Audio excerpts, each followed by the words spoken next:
O tamanho do universo é tão vasto que quase ultrapassa a nossa capacidade de compreensão. Imagina a coisa mais gigantesca que você consegue pensar. Pode ser a muralha da China, a Lua ou até mesmo o Oceano Atlântico. Por mais impressionantes que sejam, eles não chegam nem perto das proporções cósmicas.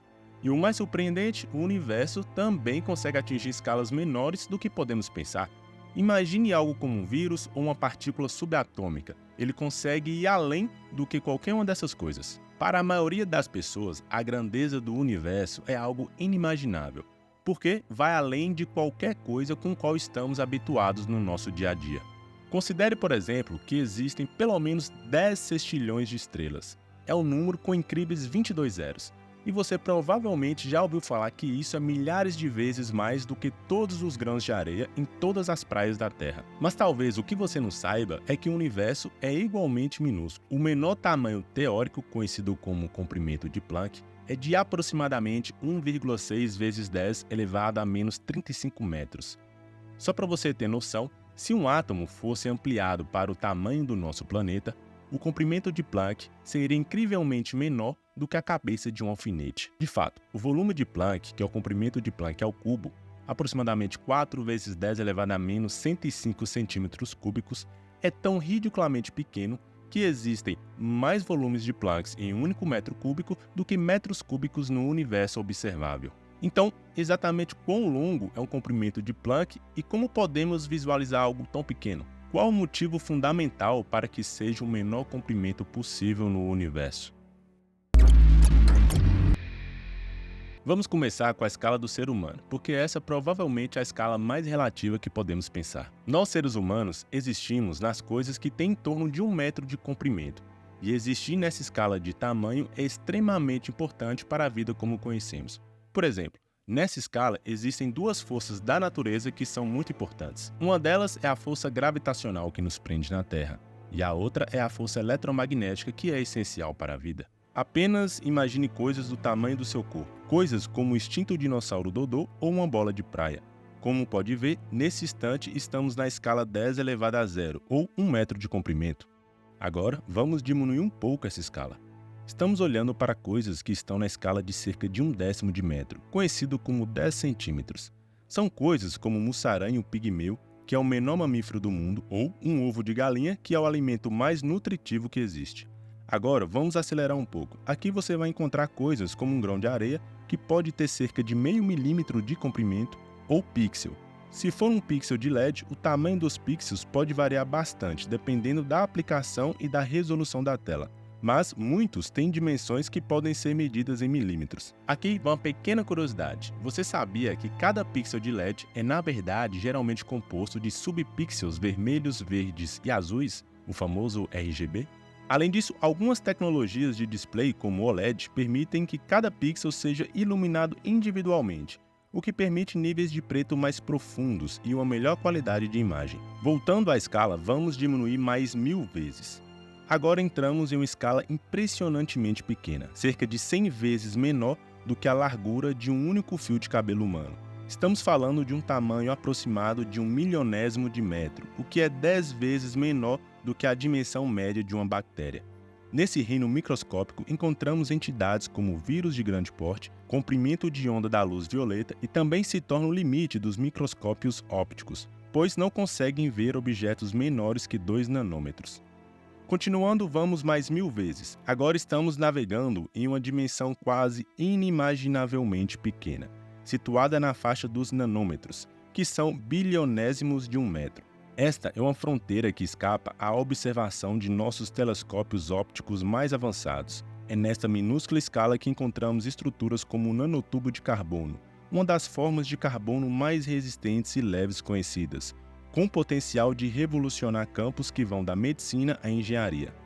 Essa mesma escala de tamanho também se encontra o comprimento de onda dos raios-x, uma forma de radiação eletromagnética que tem uma ampla gama de aplicações, desde diagnósticos médicos até análise de materiais em nível molecular. Aqui podemos dar um salto enorme e ir direto para a ordem de 1 vezes 10 elevado a menos 15, ou 1 quatrilhão de metro. Isso corresponde ao tamanho das partículas que formam o núcleo dos átomos, que são os prótons e nêutrons. É interessante notar que o tamanho típico de um átomo é cerca de 100.000 vezes maior do que o seu núcleo.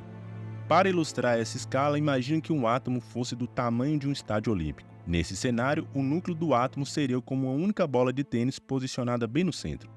Essa analogia serve para destacar o imenso vazio que existe entre a nuvem de elétrons e o núcleo. Os elétrons, que têm uma massa muito menor, orbitam esse núcleo em regiões de espaço onde a probabilidade de encontrá-los é maior. Mas essas regiões são vastas comparadas ao tamanho minúsculo do núcleo. Você agora está pensando que estamos chegando perto do comprimento de Planck, mas estamos bem longe disso. Imagine que você tem uma régua que meça apenas 1 metro. Pegue essa régua e encolha 1 quatrilhão de vezes para chegar à escala de 1 quatrilhão de metro, que é matematicamente representado como 1 vezes 10 elevado a menos 30 metros. Parece incrivelmente pequena, certo? Mas espere, ainda não terminamos. Pegue essa mesma régua e a encolha mais 100.000 vezes. Agora você estaria na escala de 1 vezes 10 elevado a menos 35 metros. Parabéns, você finalmente chegou ao seu destino. Pode descer do carro, senhor. É como comparar o tamanho de uma galáxia à largura de um único fio de cabelo humano. Calma, não saia do vídeo agora. Você vai entender como Max Planck chegou ao raciocínio para encontrar o comprimento de Planck. Para entender esse raciocínio, temos que entender como o universo funciona. Há 3 ideias principais. Primeiro, a mecânica quântica, que fala sobre coisas muito pequenas, como átomos. Segundo, a teoria da relatividade especial de Einstein, que fala sobre coisas que se movem muito rápido. Terceiro, a gravidade, que fala sobre como objetos grandes, como planetas, se atraem. Cada uma dessas ideias tem uma constante. Na escala quântica, temos a constante de Planck. Na relatividade especial, é a velocidade da luz. E na gravidade, é a constante gravitacional de Newton, o G maiúsculo. Agora, esses números especiais têm unidades, como metros, segundos e quilogramas. Para entender essas unidades, usamos equações. Por exemplo, a velocidade é distância dividida pelo tempo. Então, ela tem metros e segundo. Para a constante de Planck, sua unidade é quilograma vezes metro ao quadrado dividido por segundo. Para a constante gravitacional, a sua unidade é um pouco mais complicada, mas envolve também quilogramas, metros e segundo. Depois de entender as unidades desses números, podemos fazer uma pergunta interessante. É possível criar um novo número que represente apenas uma distância, usando essas constantes? O Planck foi o primeiro a fazer essa pergunta, e a resposta é sim. Para encontrar essa nova unidade de distância, multiplicamos as unidades das 3 constantes fundamentais de maneiras específicas. Ao resolver essas equações, descobrimos que é possível, e essa nova unidade de distância se chama comprimento de Planck. Mas por que parar por aí, né? Usando do mesmo raciocínio, podemos encontrar tanto a massa e o tempo de Planck. Agora, diante disso, podemos dar significados a essas quantidades? A primeira coisa é, se o comprimento de Planck é extremamente pequeno, então claro que o seu tempo também é. 10 elevado a menos 44 segundos. De forma simples, é o tempo que a luz leva para percorrer uma distância igual ao comprimento de Planck.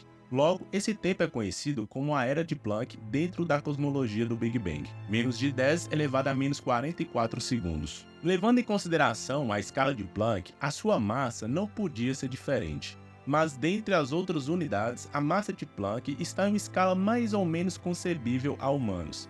Com a massa de uma pulga é aproximadamente 4.000 a 5.000 massa Planck. Em outros termos, a massa de Planck é a quantidade de massa que, incluída a uma esfera cujo raio é igual ao comprimento de Planck, geraria uma densidade da ordem de 10 elevado a 93 gramas por centímetro cúbico. Segundo a física atual, esta teria sido a densidade do universo após um intervalo de tempo da ordem de 10 elevado a menos 43 segundos depois do Big Bang. As pessoas frequentemente perguntam o que aconteceu antes do Big Bang. Mas a verdade é que encontramos um problema antes mesmo de chegarmos ao Big Bang, a 10 elevado a menos 44 segundos, onde o tempo parece não fazer mais sentido. A verdade é que, no momento, simplesmente não sabemos o que acontece nessas escalas extremas de comprimento e tempo, exceto pelo fato de que, provavelmente, é necessária uma nova teoria da gravidade quântica. Uma das coisas incríveis sobre o comprimento de Planck é que, uma vez que ele deriva das constantes fundamentais do universo, que por sua vez se aplicam a tudo, esse comprimento sempre será o mesmo. Não importa qual idioma você fala, quais unidades você usa ou mesmo de qual planeta você é. E se você gostou do conteúdo, convido-lhe a se inscrever. Assim você vai contribuir com o crescimento do nosso canal.